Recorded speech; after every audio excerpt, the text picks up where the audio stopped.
안녕하십니까? 연호님 아름다운 찬양으로 우리의 마음을 하나님께 할 수 있도록 도와주셔서 감사합니다. 오늘은 권세자들에게 순종하라 라고는 제목으로 함께 말씀에 은혜를 나누기 원합니다.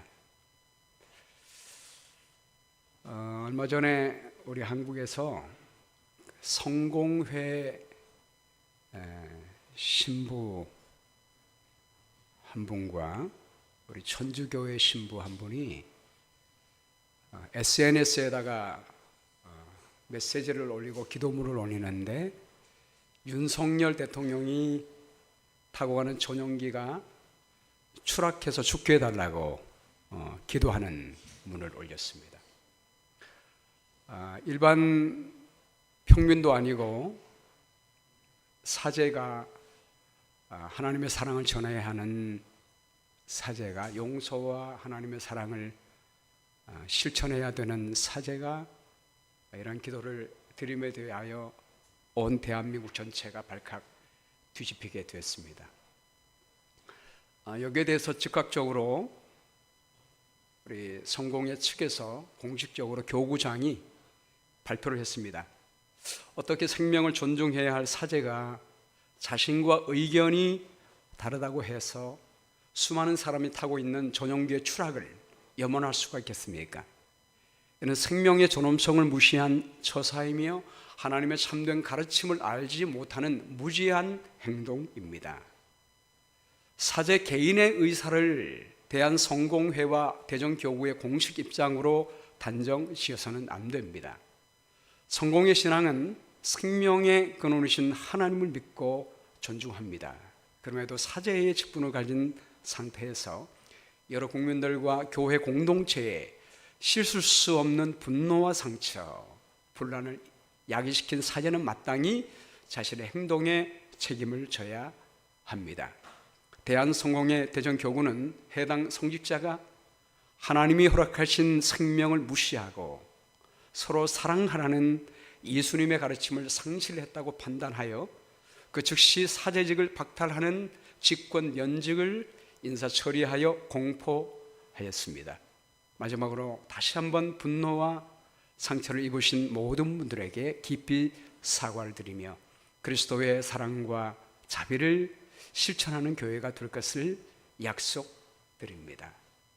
윤학전 주교가 공식적으로 발표를 했습니다. 여러분, 우리가 정치 이념이 다른 권세자, 정치가들을 우리가 대하게 될 때 그들이 그런 법을 발표하거나 정치적인 집행을 할 때 우리가 저항해야 합니까?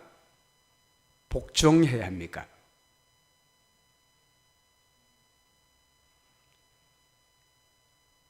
저희가 로마서를 제가 설교하다가 이제 마지막 때를 앞에 두고 우리가 엘리야의 사명을 감당해야 되기 때문에 한동안 저희가 엘리야의 사명에 대해서 말씀을 나눴습니다.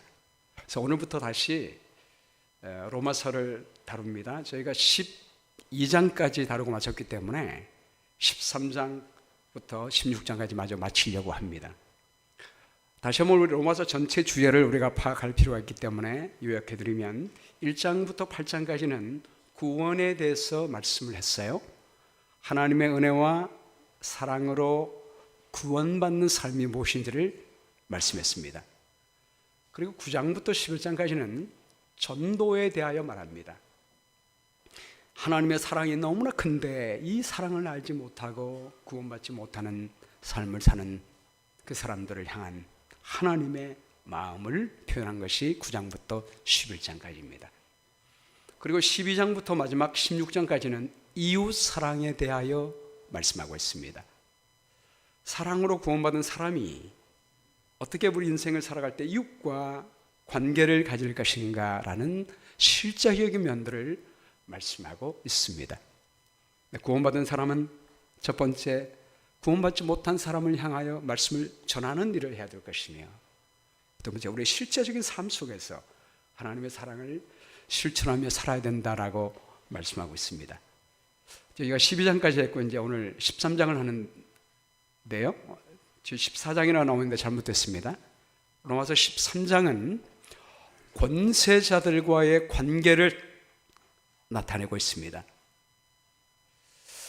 13장 1절 말씀에 각 사람은 위에 있는 권세들에게 굴복하라 라고 말씀하십니다.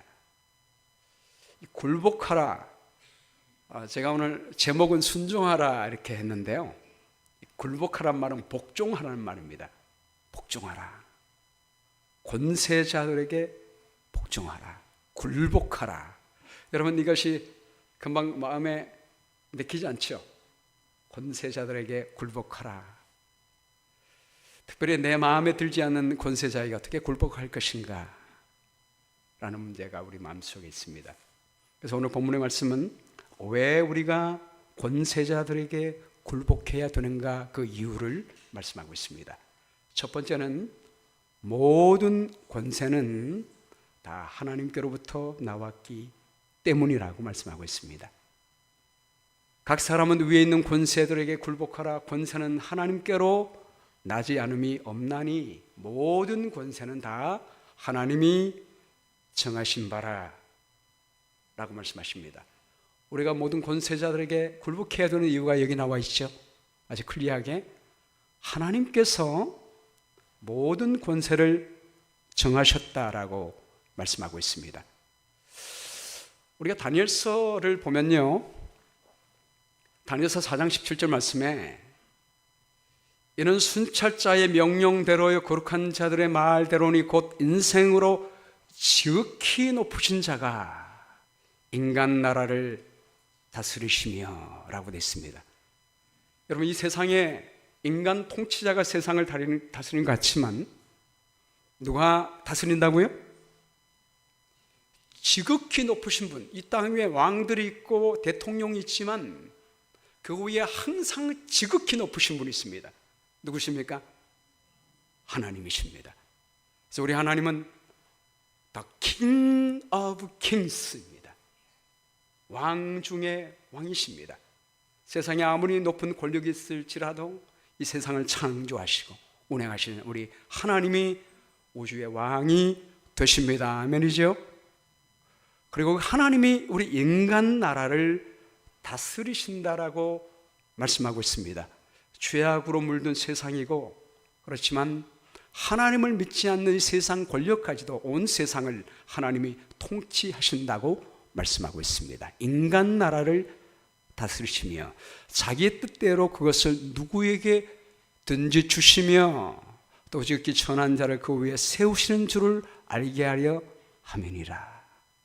우리가 다니엘서 2장을 보면 금, 은, 동, 철과 진흙의 신상을 보여주면서 그것이 각 나라라고 말씀하고 있습니다. 첫 번째 금은 바벨론, 은은 메데 페르시아, 동은 그리스, 철은 로마. 로마가 멸망한 이후에 철과 그 진흙으로 된 10개 나라가 열국이 있게 됩니다. 이런 세상의 모든 나라를 누가 세우시기도 하고 누가 폐하기도 하신다고요? 하나님이 그렇게 하신다는 거예요. 그러므로 왕을 세우기도 하시고 폐하시는 분이 하나님이라고 말씀하고 있습니다. 이런 의미에서 볼 때 이 세상에 있는 모든 권력들은 누가 허락하셔서 됐다는 겁니까? 하나님께서 허락하셨기 때문에 되었다라고 말씀하고 있습니다. 성경에 많은 부분에 그런 부분이 있는데요, 우리 한 가지 예를 보면 역대상 5장 25절에 보면 이런 말씀이 있습니다. 이스라엘 백성들이 범죄해가지고 북방 이스라엘과 남방 유다가 나누어졌을 때 북방 이스라엘이 먼저 아수르에게 멸망을 당하게 됩니다. 그때 여기 어떤 표현이 있냐면 그들의 조상들의 하나님께 범죄하여, 이스라엘 백성들이 하나님께 범죄했습니다. 하나님이 그들 앞에서 멸하신 그 땅 백성의 신들을 가늠하듯 섬긴지라. 하나님의 백성들이 하나님을 섬기지 않고 이방 백성들의 신들을 가늠하듯이 섬깁니다. 그러므로 이스라엘의 하나님이 아수르 왕 불의 마음을 일으키시며 아수르 왕 디글랏빌레셀의 마음을 일으키심에 라고 말씀하고 있습니다. 이 모습을 통해서 하나님이 여기 아수르 왕 불 디글랏빌레셀 이방 왕이잖아요. 이방 왕을 왕 자리에 세우시게 하는 분이 누구라고 표현하고 있습니까? 하나님이 그렇게 하셨다고 말씀하고, 그들을 통하여 범죄한 이스라엘 백성들이 아수르로 잡혀가게 하셨다라고 말씀하고 있습니다. 나중에 유다 백성들이 바벨론으로 갈 때도 마찬가지입니다. 하나님의 바벨론 왕을 세우셨다라고 말씀하고 있습니다. 여기 놀라운 개념이 있지 않습니까? 하나님은 하나님의 나라뿐만이 아니라 하나님을 믿지 않는 온 세계 이방 나라들까지도 하나님이 그 권력을 세우신다라는 것을 보게 됩니다. 베드로전서 2장 13절 말씀에 그래서 인간의 세운 모든 제도를 주를 위하여 순복하되, 우리가 볼 때 인간이 세운 제도 같지만 그 배경 속에는 누가 허락하신 거예요? 하나님이 허락하셨다는 것입니다. 그러므로 주를 위하여 순복하라, 혹은 위에 있는 왕이나 혹은 악행하는 자를 징벌하고 선행하는 자를 포장하기 위하여 그를 보낸 방백 깨게 하라라고 말씀하고 있습니다. 그러므로 2절 말씀에 권세를 거스르는 자는 하나님의 명을 거스름이니 거스르는 자는 심판을 자취하리라 라고 말씀합니다. 자, 이렇게 말씀하니까 우리 마음속에 질문이 하나 일어나죠. 그럼 악한 권세에게도 굴복해야 합니까?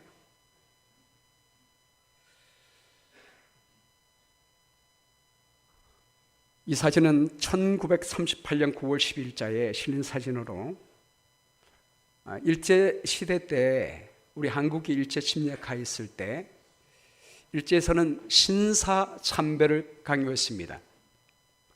일본 총독에게 그냥 절하는 차원이 아니라 신으로서 경배하라고 하는 명령을 내렸습니다. 그럴 때 한국에 있는 기독교회가 발칵 뒤집혔죠. 신사참배를 해야 합니까 말아야 합니까? 신사참배하는 것은 나 외에 다른 신을 섬기지 말라고 하는 하나님의 법을 어기는 것입니다.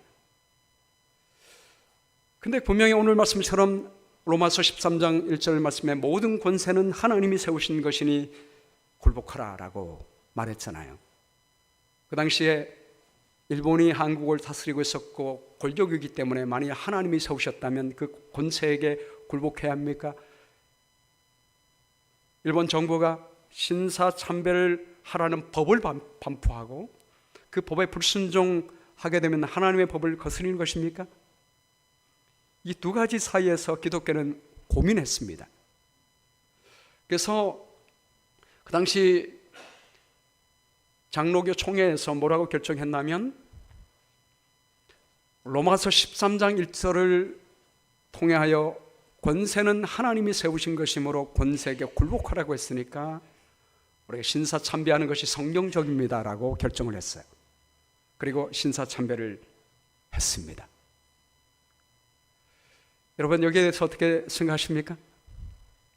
우리 이런 비슷한 경우를 많이 만나게 됩니다.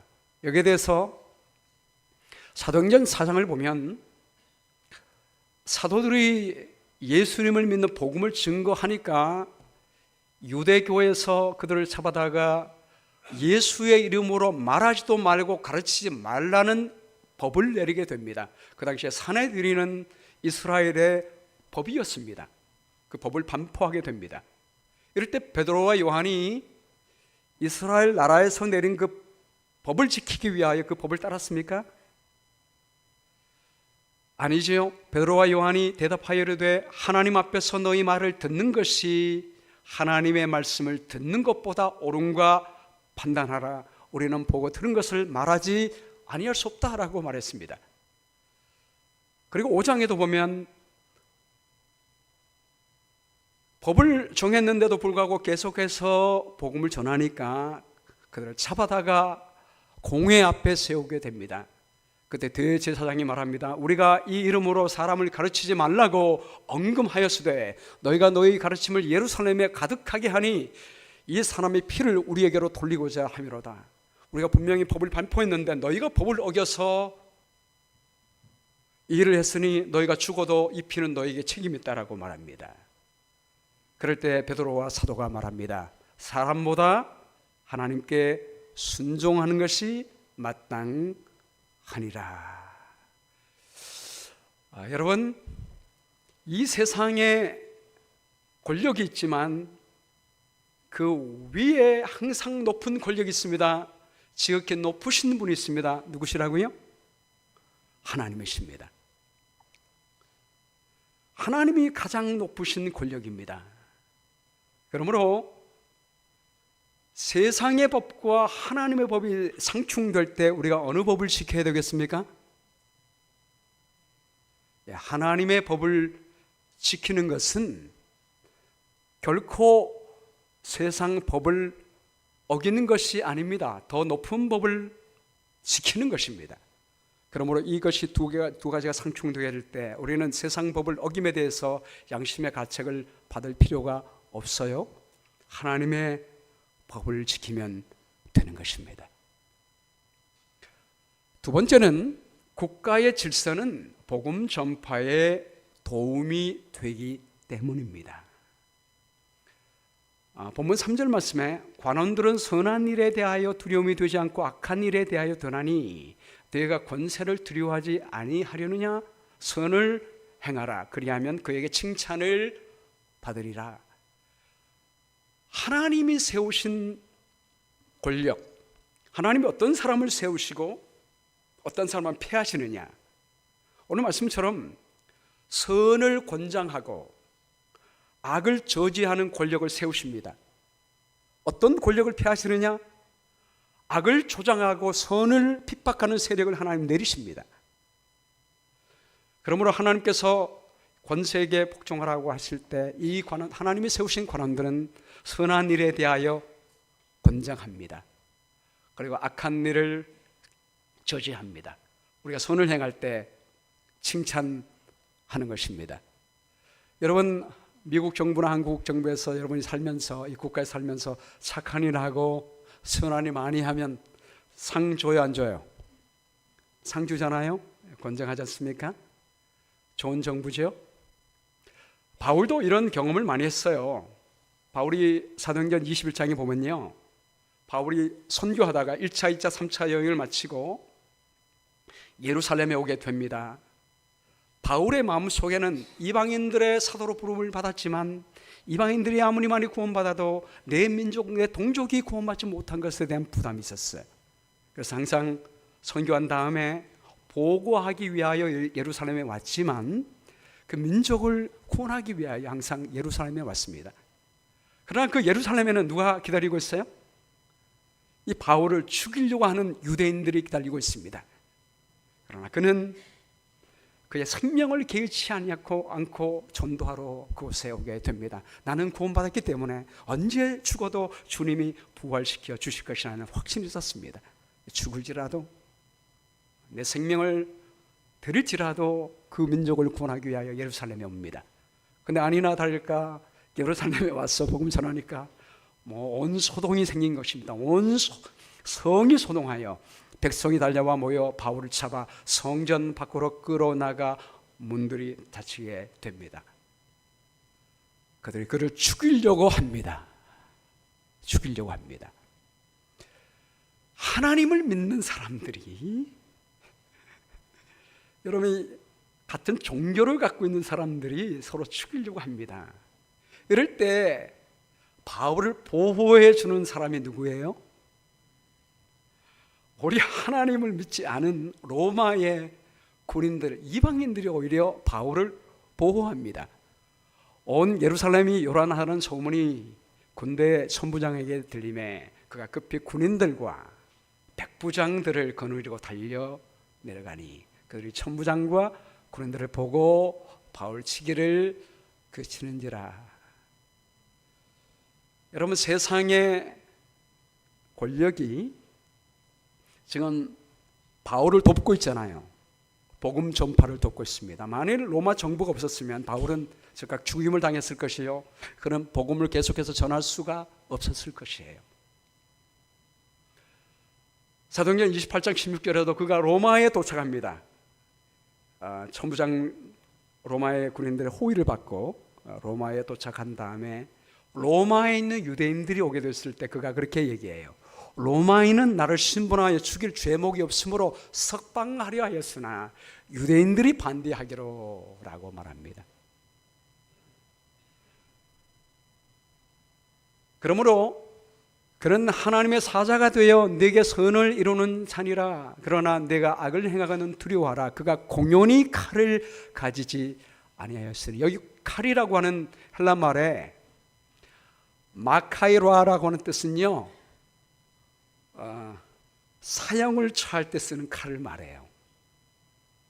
집행할 때 정부가 악을 범한 사람들을 집행할 때 쓰는 심판의 칼입니다. 그가 하나님의 사자가 되어 악을 행하는 자에게 진노하심을 위하여 보응하는 자니라. 세상 정부가 하나님의 사자가 되어서 하나님을 대신하여 하나님의 사람을 보호하기도 하고 악을 행하는 사람을 징벌하여 이 사회를 안전하게 이끈다고 하는 말입니다. 지난 6월 3일 날 노스캐롤라이나에서 주유소를 운영하는 어느 아시아계 업주가 어느 한 흑인 소년이 14살 된 흑인 소년이에요. 이 가스 스테이션마다 여기 샵이 있잖아요. 그 안에 들어와서 병물 4개를 훔치려고 하다가 들켰습니다. 그래서 이 아이가 도망가는데 그 도망가는 아이를 뒤에서 총으로 쏴서 이 아이를 죽여요. 나중에 경찰이 조사해 보니까 훔친 것도 아니에요. 꺼내려고 하다가 다시 넣었습니다. 갈 때 그냥 빈손으로 갔습니다. 근데 이 아이를 쏴서 죽였습니다. 그러고 나자 흑인 사회에서 난리가 났죠. 그래서 이 가게를 와가지고 스프레이로 뿌리고 난장판을 해놓았습니다. 여러분, 우리가 어떤 억울한 일을 당한다고 생각될 때 우리가 심판해서는 안 됩니다. 우리 하나님께서 심판을 누구에게 맡기라고 했습니까? 하나님께 맡기라고 했습니다. 그리고 하나님이 심판하실 것도 있습니다. 세상 정부가 심판하지 못할 것, 하나님께서 나중에 최후에 심판하실 것입니다. 여러분, 하나님께 우리는 심판을 맡겨야 합니다. 그리고 하나님은 세상 정부가 하나님의 사자가 되어서 악을 저지하는 역할을 하게 됩니다. 이런 경우에 발견하게 되면 어떻게 되겠어요? 우리가 심판해서는 안 됩니다. 경찰에 전화해야 합니다. 경찰이 하나님의 사자가 되어서 심판하기 때문에 경찰에 전화해서 했더라면 아무 문제가 없었을 거예요. 본인이 심판하려고 했기 때문에 더 큰 변을 당하게 되지 않습니까? 더 큰 손해를 당하게 되는 거예요. 이런 문제가 우리가 하나님이 주신 고난을 남용함으로 말미암아 수많은 문제가 생겨지고 있습니다. 그래서 우리가 살펴본 것처럼 지난 로마서 12장 19절 말씀에 내 사랑하는 자들아 너희가 친히 원수를 갚지 말고 하나님의 진노하심에 맡겨라. 기록되었으니 원수 갚는 것이 내게 있으니 내가 갚으리라 라고 말씀했습니다.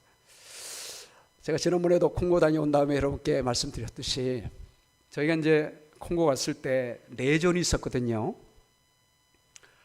저희가 간 곳이 그 고마라는 곳인데 그 내전이 발생돼서 저희가 사실 갈 수 없는 상황이었었습니다. 그런데 정부군이 이 반군과 함께 싸워서 몰아냈습니다. 몰아내게 됐는데 저희가 본래 가려고 했던 사케 지역 그 옆으로 몰아냈어요. 그래서 거기는 가지 못하고 안전한 곳에 고마 지역 가까운 곳에서 저희가 했거든요. 저희 갈 때마다 경찰들이 저희를 따라다니면서 보호해 줬습니다. 저희가 안식일날 예배할 때도 경찰을 보내줘서 경찰이 앞에서 총을 들고 지키고 있는 것입니다. 만일 경찰이 없었으면 우리가 예배를 드릴 수 있었겠어요? 없었어요. 경찰이 있었기 때문에 저희가 예배를 드렸거든요.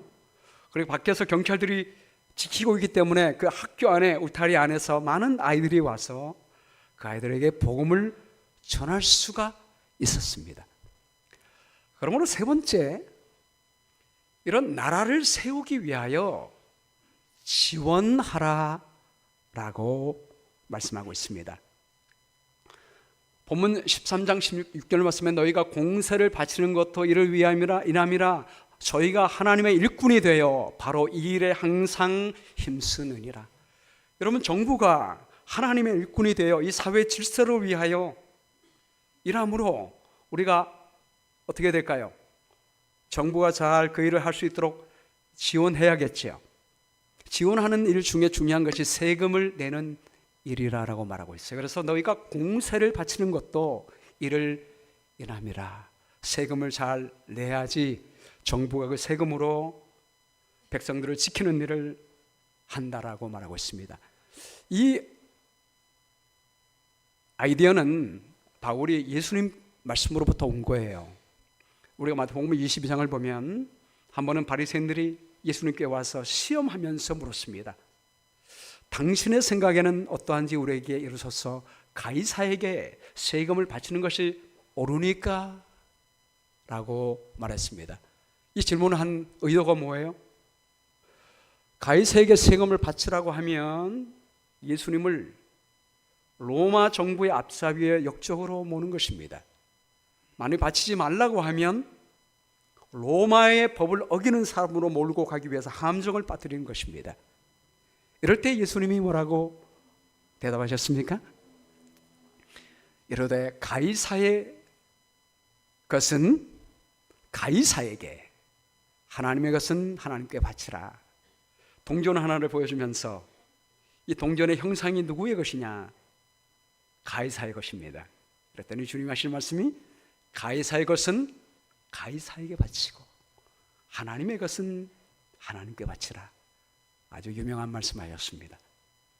우리가 세상에 있으면 세상 정부가 설 수 있도록 가이사의 것을 바치라, 세금을 드리라라고 했고, 하나님의 것을 바치라는 하나님의 나라를 위하여 교회에 바쳐서 하나님의 나라가 설 수 있도록 하라라고 말씀했습니다. 그래서 바울이 이어서 말하기를 모든 자에게 줄 것을 주되 공세를 받을 자에게 공세를 바치고 국세를 받을 자에게 국세를 바치고 두려워할 자를 두려워하며 존경할 자를 존경하라. 여러분, 사울 왕이 다윗을 그토록 죽이려고 했을 때 다윗이 잘못한 거 있어요, 없어요? 하나도 없어요. 다윗은 오히려 국가가 어려울 때 목숨 다하여 싸운 것밖에 없습니다. 순전히 사울은 시기심으로 다윗을 죽이려고 하는 것입니다. 여러분, 이스라엘이 굉장히 좁아요. 나라가 그 면적이 강원도만 하다고 그래요. 굉장히 좁아요. 근데 거기에 사울이 개인적으로만 쫓아오는 것이 아니라 나라의 군사를 몰고 왕이 자기를 죽이려고 잡으러 올 때 피한다는 것은 굉장히 어려운 일이에요. 그렇게 피해 다니다가 어느 한 번은 굴에 숨어 있는데 사울 왕이 뒤를 보기 위하여 굴에 들어옵니다. 뒤를 보러 들어가니까 혼자 들어오지 않았습니까? 그래서 뒤를 봅니다. 근데 그 안에 누가 있어요? 다윗이 있습니다. 절호에 찬습니다. 사울만 죽이면 모든 것이 끝납니다. 사실 사울은 그 당시에 국민들로부터도 인기가 없었습니다. 추앙을 받지 못하고 있습니다. 다 사울은 천천히요, 다윗은 만만이라고 하고 있을 때예요. 그리고 사무엘이 다윗에게 이미 기름을 부었다는 소문들이 사람들에게 다 들려주고 있습니다. 만일 사울이 죽는다면 사람들은 다윗을 왕으로 세우게 될 것입니다. 근데 다윗은 죽이지 않습니다. 옆에 있는 동료가 죽이려고 해도 죽이지 말라고 말합니다. 그 이유가 뭐예요? 사울이 훌륭하기 때문입니까? 아닙니다. 단지 하나예요. 사울이 훌륭한 것이 아니라 하나님이 그를 세우셨기 때문에 하나님을 생각한 것입니다. 두 번째 또 기회가 있었죠. 사울이 고린도와 함께 잡으러 왔을 때 밤에 몰래 잠자고 있을 때 진영으로 들어갔습니다. 옆에 있는 동료가 말합니다. 그냥 창으로 한번 찌르면 끝이에요. 그때도 다윗은 그렇게 하지 말라고 말합니다. 여러분, 우리가 엘리야의 예를 보더라도 엘리야 당시 아합의 권력이 정상적이었습니까? 하나님을 예배하지 않고 하나님의 선지자를 죽이고 바알과 아세라 선지자를 높이고 바알을 섬기게 하는 일을 했습니다. 정치적으로 신앙적으로 옳지 않은 일을 했습니다. 이럴 때 하나님의 사람으로 어떻게 해야 됩니까? 그냥 가만히 따라서 우상 숭배해야 합니까? 많은 사람들이 그 권력에 순종하여 바알을 숭배했습니다.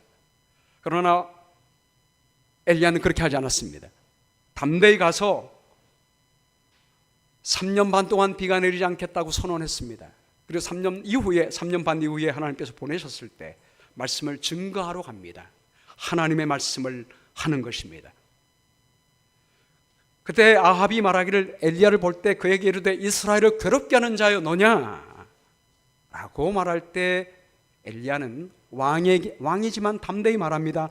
내가 이스라엘을 괴롭게 한 것이 아니라 당신과 당신의 하나님이 아버지의 집이 괴롭게 하였으니 이는 여호와의 명령을 버렸고 당신이 바알을 버렸음이라 라고 분명히 하나님의 말씀을 전합니다. 하나님의 뜻을 어긋나게 갔을 때 거기에 순종하지 않습니다. 그리고 갈멜산으로 다 모아오게 하소서라고 말하고, 우리가 잘 아는 것처럼 갈멜산 위에서 하나님께 결단하는 호소를 하게 됩니다. 그런 다음에 이제 다행히 아합과 모두가 백성들이 회개하고 하나님께 돌아왔지 않습니까? 그리고 비를 내리게 됩니다. 여러분, 이랬을 때 우리가 이 엘리야의 태도를 주목할 필요가 있습니다. 비가 내릴 것을 알고 엘리야는 아합 왕에게 뭐라고 합니까? 비가 내릴 터이니까 빨리 내려가십시오. 그리고 그냥 가게 할 수 있을 텐데 엘리야가 말을 타고 가는 아합 왕의 앞을 인도합니다. 갑자기 컴컴해지면서 짙은 먹구름이 끼고 비가 내리니까 앞이 잘 보이지 않는 거예요. 뭐 헤드라이트가 있는 것도 아니고, 그렇죠? 여러분, 이랬을 때 아합은 마차를 타고 갑니다. 마차 타고 가다가 잘못되면 전복될 수 있잖아요. 이게 엘리야가 그 앞을 인도하는 거예요. 엘리야가 달리기를 참 잘했던 것 같아요. 어떻게 마차 앞을 인도합니까? 그것도 비가 오는데, 비가 소나기처럼 쏟아지려고 하는데 그 앞을 인도하는 모습을 봅니다. 이게 달리기 잘하는 얘기를 하려고 하는 게 아니라 엘리야의 태도에 대해서 말하고 있는 것입니다. 그 당시에 불의를 행하고 있는 권력 앞에도 그가 예의를 갖추는 이런 모습을 보게 되는 것입니다. 그러므로 내가 첫째로 권하노니 모든 사람을 위하여 간구와 기도와 도구와 감사를 하되 임금들과 높은 지위에 있는 모든 사람을 위하여 하라. 이는 우리가 모든 경건과 단정한 중에 고요하고 평안한 생활을 하려 함이라. 여러분, 내 정치 이념과 다른 당의 대통령이 세워진다 할지라도 그가 대통령으로 또 정치가들이 권력을 잡고 있는 동안에 우리는 그를 위하여 기도해야 합니다. 그 일을 통해서 하나님의 복음이 선포가 될 수 있기 때문입니다. 마지막으로 하나님의 나라의 원칙과 사랑을 세우라는 것입니다. 8절 말씀에 이렇게 이어서 말합니다. 우리 함께 읽겠습니다. 오늘의 중요한 하이라이트니까 시작. 피차 사랑의 빛 외에는 아무에게도 아무 빛도 지지 말라. 남을 사랑하는 자는 율법을 다 이루었느니라. 간음하지 말라, 살인하지 말라, 도둑질하지 말라, 탐내지 말라 한 것과 그 외에 다른 계명이 있을지라도 노란 글씨 시작. 내 이웃을 내 자신과 같이 사랑하라 하신 그 말씀 가운데 다 들었느니라. 여러분, 세계 제2차 대전이 일어나게 될 때 1차 세계대전에 패한 독일이 혼란 속에 빠지게 됩니다. 그때 히틀러라는 사람이 등장하게 됩니다. 그는 보수적이고 민족적이고 반공주의였습니다. 공산당을 강하게 반대하는 사람이었습니다. 그는 교회와 국가가 결속하여 무너진 독일을 재건하자고 교회에 제안을 하게 됩니다. 그가 뭐라고 말하면 교회에 국민 정부는 기독교를 모든 도덕의 토대로서 가정을 우리 민족과 국가 형태의 핵심 요소로서 확고하게 보호하고자 합니다. 대통령이 기독교의 정신을 추앙하고 기독교를 탄압하고 그 정신을 실천하겠습니다. 제가 정치로서 밀겠습니다. 이렇게 할 때 여러분 교회가 어떻게 하겠습니까? 교인들이 다 표를 몰아주지 않겠어요? 이게 교회가 히틀러를 그 당시에 지지했습니다. 더군다나 로마서 13장 말씀처럼 하나님이 세우신 권력에게 복종하라라고 하는 그를 따라서 그렇게 지지하게 됐습니다. 근데 나중에 히틀러는 우리가 잘 아는 것처럼 수많은 유대인과 더불어 많은 약자들, 장애인들까지 다 제거하는 일을 하게 됩니다. 이때 본 회포는 1927년도에 그는 21살의 실학 박사가 됐어요. 그리고 베를린 대학에서 강의하게 됩니다. 그리고 1937년에 나치는 그가 교장으로 있었던 핑켈 발데 신학교를 폐쇄하게 됩니다. 그리고 그를 위협하게 됩니다. 신변의 위협이 닥쳐오자 미국에 있었던 친구였던 플레만 교수가 제안을 합니다. 미국의 유니온 대학에 와서 전쟁이 끝날 때까지 강의하는 것이 어떻겠느냐. 아주 달콤한 제안이었습니다. 그래서 그는 미국으로 오게 됩니다. 그러나 미국으로 오자마자 그는 후회하게 됩니다. 우리 민족이 고통당하고 있을 때, 나중에 독일이 전쟁이 끝난 다음에 재건할 때 고통을 피해서 온 내가 독일을 위해서 무슨 말을 할 수 있을 것인가 라고 후회하고 다시 독일로 돌아가게 됩니다. 그가 독일에서 가서 고민한 부분이 이거예요. 현재 권력은 하나님이 세우신 하나님의 사자인가? 하나님의 뜻을 거부하는 악의 세력인가? 저항할 것인가? 복종할 것인가?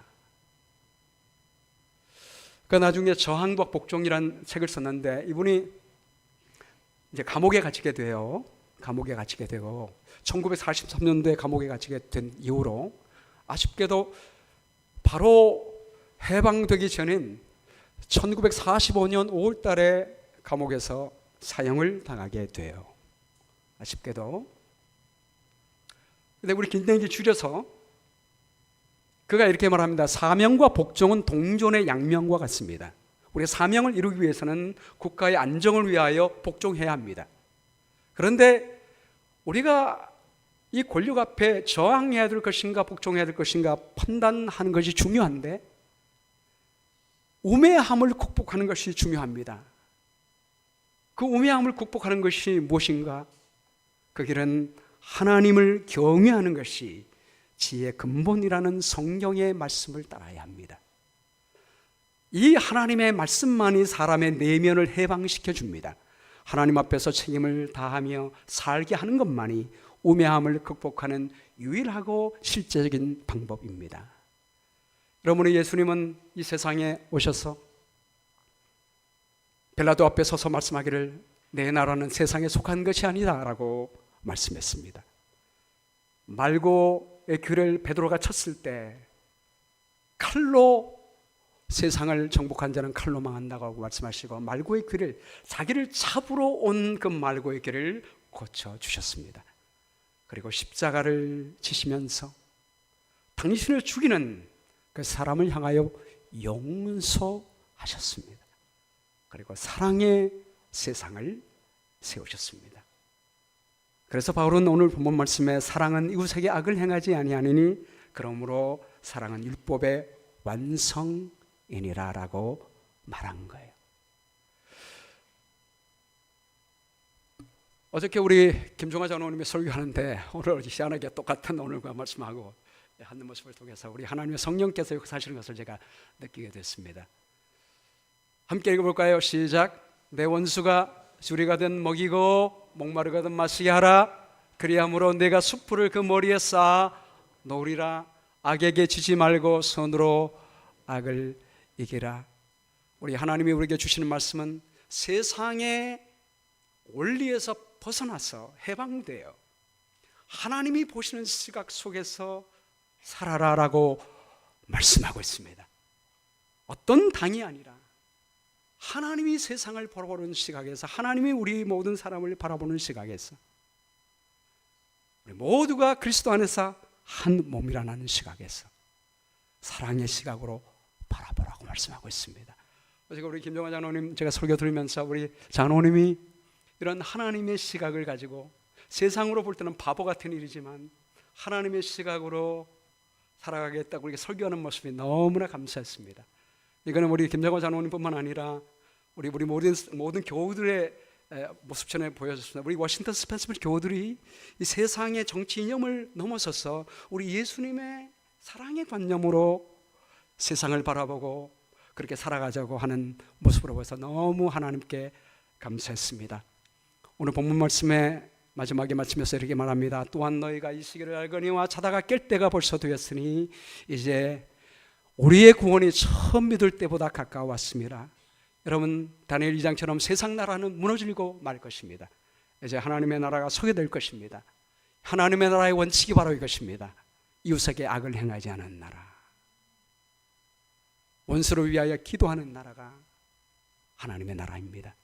우리가 이 땅에 살지만 이런 하나님의 나라의 원칙을 통해서 이 땅의 삶으로 우리가 비록 이 땅에 살지라도 천국을 경험하는 주의 백성 되기를 주의 이름으로 축원합니다. 우리 하나님께 헌금하겠습니다.